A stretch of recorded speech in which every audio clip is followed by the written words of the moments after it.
আপনি যত টাকার মালিক হন, যত মিলিয়ন ট্রিলিয়ন বিলিয়ন বিলিয়ন ডলারের মালিক আপনি হন, আপনার উপরে জীবনে একবারই হজ ফরজ, একবারই ফরজ, একবারই ফরজ।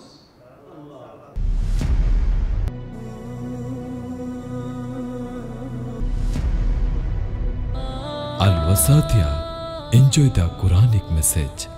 হজ আমাদের দেশে যারা হজ করেন, ছোট্ট চাকরি জীবনে হজ করতে পারে না, টাকা জমায়া জমায়া এরপরে পেনশনের টাকাটা দিয়ে হজ করে, এরকমের লোক আছে না? কিছু লোক আছে হজটা তার কাছে বিলাসিতা, প্রতি বছর যায়, টাকার অভাব নেই। প্রথম কথা আমি আপনাকে বলে দিচ্ছি, জীবনে হজ একবারই ফরজ। রাসূল সাল্লাল্লাহু আলাইহি ওয়াসাল্লাম জীবনে হজ করছে কয়বার? আসতে কইছেন একবার। প্রথমবার হজ করতে আসতে পারে নাই, বাদার মুখে ফেরত গেলেন। আল্লাহ বলেন, হাবিব এইবার আপনাকে হজ করার দরকার নাই, যুদ্ধ লাগায় লাভ নাই, আপনি চলে যান। পরের বছর মক্কা বিজয় করে বীরের বেশে রাসূলকে হজ করায় দিলেন কে? যেটাকে আপনারা বিদায় হজ বলেন, এটাই রাসূলের হজ, এটাই শুরু, কথা কোন না কেন? এটাই কি রাসূল হজ করছে কয়বার? আর আমাদের দেশের বড় লোকদের হলো বিলাসিতা। 8 লক্ষ টাকা দিয়া প্রতি বছর, আপনি যত টাকার মালিক হন, যত মিলিয়ন ট্রিলিয়ন বিলিয়ন বিলিয়ন ডলারের মালিক আপনি হন, আপনার উপরে জীবনে একবারই হজ ফরজ, একবারই ফরজ, একবারই ফরজ। কথাকে বুঝাইতে পারলাম? হজ কয়বার ফরজ? প্রতি বছর হজে যায় 10 লাখ টাকা খরচ করে।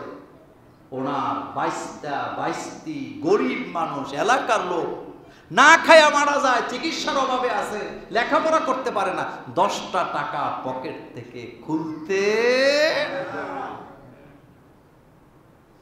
এই হজ আল্লাহ আপনার কাছে চায় নাই। বুনিয়াল ইসলাম আলা খামস, 5টা স্তম্ভের উপরে ইসলাম দাঁড়ায় আছে। নামাজ প্রতিদিন 5 বেলা পড়তে হবে, এটা ফরজ। রমজানের রোজা রমজানের মাস পাইলেই রাখতে হবে, এটা ফরজ। সম্পদশালী হইলে যাকাত দিতে হবে, এটা ফরজ। কালিমা পড়তে হবে, এটা ফরজ। কিন্তু হজ আপনার কাছে যত মাল আসুক, যা কিছু আসুক, জীবনে একবারই ফরজ। একবার করলে এটা আর করার কোনো প্রয়োজন নাই।